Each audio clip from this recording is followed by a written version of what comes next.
आज हम आगरा के विश्व प्रसिद्ध और हमारे पूज्य गुरुदेव उपाध्याय प्रवर कवि अमर मुनि जी महाराज साहब, जिन्होंने यहाँ की दिव्यता और भव्यता में चार चांद लगाए, ऐसी आगरा की पुण्य भूमि लोहा मंडी के स्थानक में आए हैं, जहाँ पर प्रथम तल पर नवकार महामंत्र विराजमान है, जो कि स्वर्ण निर्मित है, और उसके बाजू में जम्बूद्वीप का नक्शा बनाया हुआ है, और उसके ही बाजू में हमारा इंडिया भारतवर्ष का नक्शा है, जिसमें कश्मीर से लेकर कन्याकुमारी और त्रिकूट पर्वत का वर्णन दिखाया गया है। और यहाँ पर चित्रकारी में 14 स्वप्न, 14 राजू लोक प्रमाण आदि अनेक तस्वीरों के माध्यम से जिन धर्म के बारे में, महावीर क्षेत्र के बारे में, गुरुकुल के बारे में और जम्बूद्वीप लवण समुद्र के बारे में, मेरू पर्वत स्थापना के बारे में बताया गया है। बड़ा चित्रित करके वर्णन किया गया है कि जम्बूद्वीप में मेरू पर्वत की जो ऊंचाई है वो लगभग 1 लाख योजन ऊपर की, और जो भूमि के अंदर भी 1 लाख योजन का है। तो ऐसा जम्बूद्वीप, मेरू पर्वत और सबके बारे में यहाँ बताया है। ये आगरा की पुण्य भूमि, जहाँ पर आज से लगभग 250 साल पहले पूज्य प्रवर पंडित रत्न वयोवृद्ध गुरुदेव श्री रतन चंद्र जी महाराज का आगमन हुआ था। कहानी इस प्रकार है कि वो राजस्थान के संत थे और मनोहर, उनके संप्रदाय का नाम था मनोहर संप्रदाय से, मनोहर गच्छ से, जिसमें पूज्य रतन चंद जी महाराज साहब यहाँ से, इस स्थानक से थोड़ी दूरी पर मंजू वाटिका है, जो उस समय सेठ रतन लाल जी की हुआ करती थी, और उन्होंने वहां का चौकीदार जो था, संत शाम के समय पहुंचे और उन्होंने कहा चौकीदार से कि भाई चौकीदार, अपने मालिक से आज्ञा लो, हमें रात को यहाँ रुकना है। तो चौकीदार ने कहा कि आप संत हो, आप अंदर पधारो, मैं आपको बोलता हूँ, आप आ जाओ। तो गुरुदेव ने कहा कि नहीं, हम ऐसे नहीं आते, मालिक की आज्ञा के बिना तो हम तिनका भी नहीं लेते, तुम अपने सेठ से पूछ कर आओ। चौकीदार ने कहा ठीक है। संत ने कहा कि मैं खड़ा हूँ। उसने कहा आप खड़े रहो, आप जाना मत। और चौकीदार की बात सुन के गुरुदेव वहां खड़े हो गए और कहते हैं कि गुरुदेव, वो चौकीदार गया और भूल गया। सवेरे जब उसे याद आया तो वो भागा भागा बगीचे की तरफ आया, देखने की वो संत हैं या चले गए। उसने क्या देखा कि उस वाटिका के बाहर ही संत वैसे ही खड़े थे जैसे वो खड़ा करके गया था। उसे बड़ा दुख हुआ, बड़ा पश्चाताप हुआ और आश्चर्य भी हुआ। वो भागा भागा उस सेठ के यहाँ, रतन लाल जी के यहाँ गया और उनको कहा कि भाई ऐसे ऐसे संत जो थे, उन्होंने मुझे आपसे आज्ञा मांगने भेजा था, लेकिन मैं भूल गया कारणवश, और वो अभी तक खड़े हैं वहां पर। तो कहते हैं कि गुरुदेव जो थे, लोग बाग आए, उनसे क्षमा याचना की, उन्हें वापस लाने को हुए। तो गुरुदेव ने वहां पर उपदेश दिया। उनका उपदेश बहुत चमत्कारी था, और उसको सुन करके सब लोगों ने उन्हें विनंती करी कि हमारी ये लोहिया समाज था, अग्रवाल समाज था, लोहों का काम करा करते थे उस जमाने में। पूरा बहुत बड़ा संगठन हुआ करता था, समाज हुआ करता था, अकबर बादशाह के जमाने से चला आ रहा था। तो कहते हैं ये एक धर्मशाला थी उस जमाने की, लोहिया समाज की। तो इस धर्मशाला में गुरुदेव को पधारने की उन्होंने विनंती करी।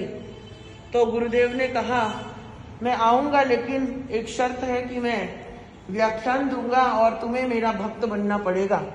तो कहते हैं लोगों ने गुरुदेव को बुलाया, विनम्र विनंती के साथ गुरुदेव आए, पूज्य प्रवर रतन चंद जी महाराज साहब, और यहाँ पधारे, और उन्होंने काफी समय आगरा वालों को दिया, और बड़े बड़े चमत्कार हुए यहाँ पर उनकी वाणी के, और लोगों में उनके जैन धर्म के प्रति एक आस्था, एक विश्वास जमा, और उस आस्था विश्वास के नाते आगरा में जितना भी अग्रवाल परिवार था, लोहिया परिवार था, वो सारे के सारे उस समय आज से पौने 200 साल पहले जैन धर्म में कन्वर्ट हो गए और आज तक भी अनन्य भक्ति, श्रद्धा, समर्पण के साथ गुरुदेव यहाँ पर विराजमान हुआ करते थे। यहाँ उनका संथारा आया था लगभग 100 साल पहले और यहीं पर उनके अंतिम प्राण निकले और पूरे आगरा में विचरण कर करके उन्होंने बहुत धर्मावलंबियों को इकट्ठा किया और उनके जाने के बहुत साल बाद देखो अब यहाँ लिखा है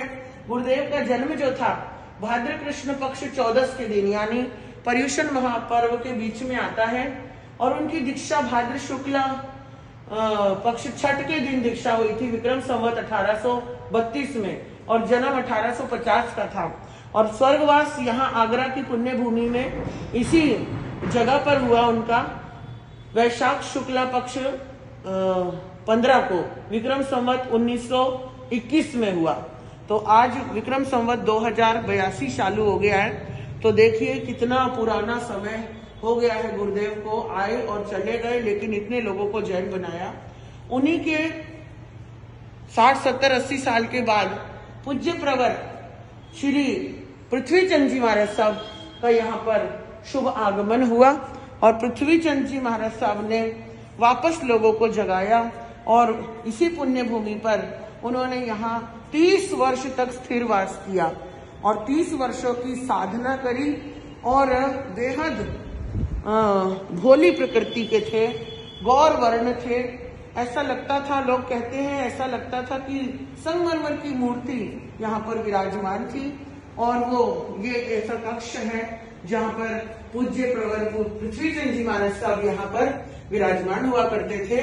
पूज्य गुरुदेव का जन्म नारनौल हरियाणा विक्रम संवत 1940 में हुआ। दीक्षा गुरुदेव की महेंद्रगढ़ हरियाणा चैत्र कृष्ण पक्ष एकम विक्रम संवत 1957 में हुई और स्वर्गवास लोहा मंडी आगरा माघ कृष्ण पक्ष छठ विक्रम संवत 2032 में हुआ। 32 और आज 82 है ना।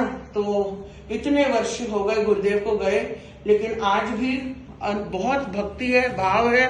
और पूज्य प्रवर श्री पृथ्वीचंद जी महाराज के ही शिष्य थे कवि उपाध्याय प्रवर अमर मुनि जी महाराज साहब, जिन्होंने बहुत अहिंसा का बिगुल बजाया, जो बड़े ही उत्कृष्ट बुद्धि के धनी थे और बेहद मार्मिक और प्रैक्टिकल वे में जिन्होंने अपनी लाइफ को जिया, जिनका जन्म 6 अक्टूबर 1903 को हुआ। 1 जून 1992 में उनका स्वर्गवास विरायतन में हुआ और उन्हीं के अनुसरण करने वाले महासाध्वी श्री चंदना जी, आचार्य चंदना जी महाराज, जिन्होंने विरायतन की स्थापना करी गुरुदेव के निर्देश में और उसे स्थापना करने में आगरा वालों की बहुत महत्वपूर्ण भूमिका रही। तो ऐसे पूज्यपाद प्रवर गुरुदेव अमर मुनि जी, जिनके महान शिष्य विजय मुनि जी महाराज थे और ऐसे ये संतों का जो है यहाँ पर रहा और उसके बाद तपस्वी जी महाराज आए, वो भी रहे और इस धरती पर चौथमल जी महाराज साहब भी आकर के गए थे और उनकी भी यहाँ पर बड़ी कृपा दृष्टि बनी थी। तो ये इतिहास है आगरा की इस पुण्य भूमि का। ताजमहल के नाम से तो बहुत प्रसिद्ध है आगरा, लेकिन हमारे जैन संस्कृति के और जैन धरोहर के रूप में भी बहुत प्रसिद्ध है और इस लोहा मंडी के स्थानक को ही कम से कम पौने 200 साल हो गए हैं और पौने 200 साल से यहाँ वंशानुवंश है ना बढ़ते बढ़ते और काफी पीढ़ियां गुजर गई हैं। आज भी लोगों में बड़ी भाव भक्ति है और बड़ा श्रद्धा है, बड़ी समर्पण है।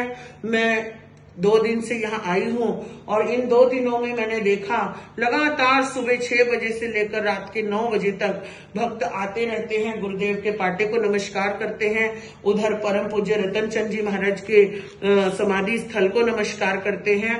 तो ऐसे गुरुदेवों को शत शत नमन और ऐसी धरती को शत शत नमन जहाँ इतनी महान विभूतियां आई और हमें एक राह दिखा करके गई। बोले भगवान महावीर स्वामी की जय।